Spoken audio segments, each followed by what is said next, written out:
ఇచ్చిన బిడ్డే దూరమై మోడై మిగిలే ఈ తల్లి పరమేశ.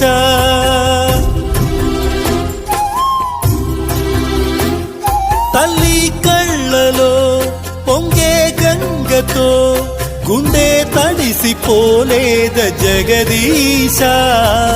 ఇటువంటి తల్లి నీకుంటే ఈశా, తెలిసేది నీకు ఈ తల్లి ఘోష. నీ కన్ను అది చూడదా, ఈ కంటి తడి ఆరదా. ఏ నోమునో చిందో, ఏ పూజ చేసిందో పరమేశ నీ వరము పొంది మురిసింది ఈ కన్న తల్లి.